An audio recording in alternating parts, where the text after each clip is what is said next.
lot of people told me, who cares if Sam Sulek left hostile subs? He was doing great before him, and he's going to do great after them. How's it going, everyone? You're watching Strength Addicts on all social media platforms, powered by Iron Mag Labs. Make your mark with IML. Visit ironmaglabs.com today for all of your pro hormones, natural supplements, protein supplements. They're all there. All right, folks, so it's true. Listen, I'm an old school kind of cat. I'm of the school of thought that contracts don't grow on trees.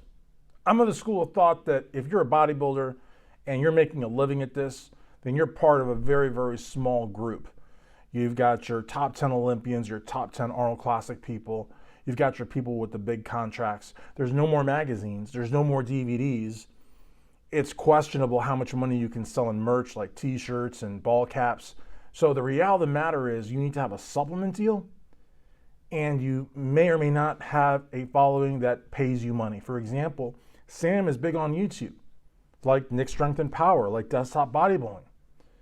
So maybe the YouTube money is enough. And maybe through YouTube, he's able to maybe sell a couple of ball caps, maybe sell a couple of t-shirts. But that supplement money is key. Now, I personally do not see Sam not having a supplement sponsor. And a lot of people, I think naively so, were saying, well, now the bidding war is going to start. Everybody's going to be hitting him up. Well, I don't know. Don't count your chickens till they hatch, because I got to tell you something. A lot of companies are not doing well. A lot of companies are working on skeleton crews. A lot of companies that used to have these vast compounds. This is a Diet Mountain Dew cap, by the way, in case you're wondering, what the hell does he have in his hand? A lot of these places that have these massive compounds are down to maybe an office with, I don't know, half a dozen staff. And there is no more facility holding the products. They've got a warehouse or a middleman, or, these giant facilities are really downsized. Have you gone to Walmart lately? The Walmart aisle at the Walmart I used to go to was like decked out from one side to the next, both sides, and actually at one point had a second aisle, so really a third aisle, like a third set of products, I guess an aisle and a half, with protein bars, protein drinks, creatine products, all sorts of different snacks. And now it's down to one side of an aisle. So basically a 66% reduction at that particular Walmart. They don't sell the bars anymore where you could just buy a bar. No, you got to buy the boxes now. Have you guys noticed that also energy drinks are starting to drop in price? Bang, Reign, they're all dropping in price.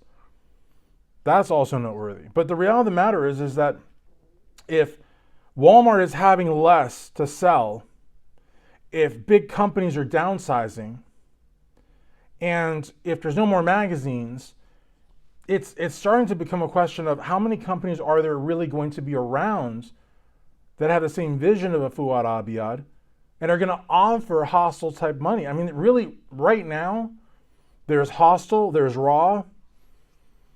I don't think First Form would pay Sam what Hostile was paying him. I don't think Muscle Tech, they're not really around like they used to be. BSN, I can't tell you last time I saw BSN, maybe at Walmart.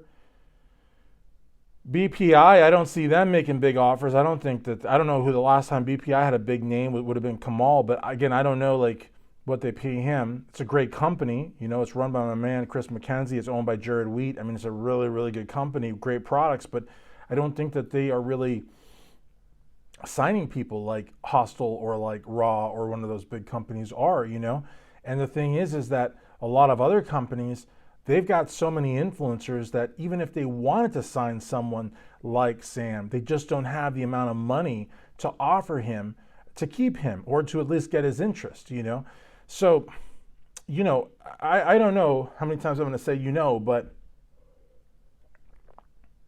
let me say it one more time. It's just not the kind of market that it was in 2005, 2010, even 2015. It's just not. So my thinking is maybe with YouTube alone he can pay the bills, but with Hostile, he was probably keeping his YouTube. I don't think he was ever foregoing that YouTube income and giving it to Fuad or giving it to Hostel. I don't think that was ever part of the deal. If it was, he's an idiot. But the thing is, before, he had guaranteed money. You know what I mean? He had guaranteed money. He had supplements. And again, you might say, well, what does he want with supplements? He's clearly gearing or juicing or whatever. Nobody says gearing. Well, depends. I mean, if he was getting $1,000 or $1,500 worth of product every month, you know what the weeder guys used to do back in the day in the 80s and the 90s? They used to get all those supplements and they would turn around and sell them. They had their own stores on their own websites, and who knows, maybe they would just drive them down to Max Muscle or something, or GNC. I don't know. But they were selling that stuff. So that was more money for them. You know what I mean? So,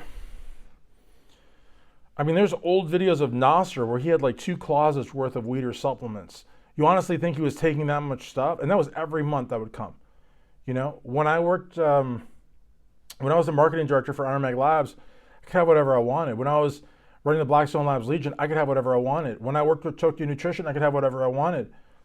And I wasn't a sponsored athlete. I was part of the management, part of the workers. But still, I'm just saying, every company that I ever worked for, I could have whatever I wanted, especially when I was working for them directly, like with Tokyo, like with Iron Mag Labs, like with Blackstone Labs.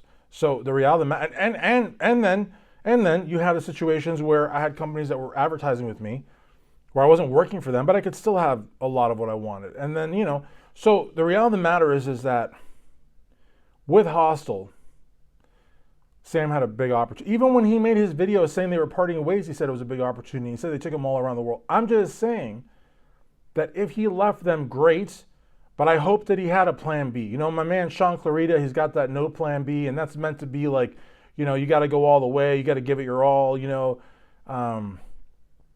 But to me, that's just a gimmick. I hope it's a gimmick. You have to have a plan B and a plan C and a plan D. You've got to have contingencies in place.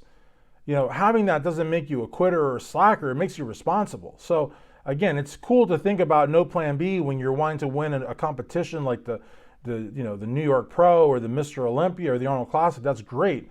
Great for that mindset. But in terms of your earning capabilities, in terms of making a living, in terms of putting a nest egg aside, you want to have a plan B and a plan C, and if you can, a plan D. And if you don't, you're a blithering idiot, because that's just 101, business 101. And what would be business 102, like the second most important lesson, is don't give up something guaranteed for, what if? Because he went from having something guaranteed, he could have easily renewed that contract, easily renegotiated for more money, to now having nothing. And as I said on my first video, it's not only that he has nothing, now he's a bit of a loose cannon, he's a bit of a liability. Even though he left on great terms, didn't have any disparaging comments, he's still somewhat of a liability in the sense that all he could last with Hostel was 1 year. So now people are like, well, this is not a long-term kind of guy. I don't know if I want to have this guy around. No matter how good the sales may be for that 1 year that we may have him, it's almost a foregone conclusion that he won't stay. Do we really want that 1 year of profits that badly? Some will say yes and some will say no. But if he had done it right, I'm going to go out on a limb here. I'm going to say if he had done it right, he'd already have a sponsor. He would have left them, and like the same day or the next day or very shortly thereafter, and the very shortly thereafter window of time is quickly leaving us, and will leave us by tomorrow, Monday, or the next day, Tuesday, or the next day, Wednesday. After Wednesday, it will be abundantly clear that he did not think this through. He would have already announced a new sponsor, a new business relationship. That's a third thing, a second or third thing, depending on how you count it, that is not good for him. The one thing that's not good for him is that he doesn't look like a long-term guy. The other bad thing for him is that, he may not be easily pleased. The third option is that every single day that he's not signed, he's, kind of like dropping a little bit in value. Because again, if he'd have done it right, he would have already had that plan B, that plan C, maybe that plan D in place. He would already have something to be cheering and happy about. So I'm just saying, I wish him the best. He's a pretty transparent guy. He's not like this Liver King idiot, you know what I mean? He's like a real guy. You know, he loves to train, he loves to eat, he loves to, see the progress in the mirror. But maybe he's not all there in the brains department, or maybe he is. Only time will tell.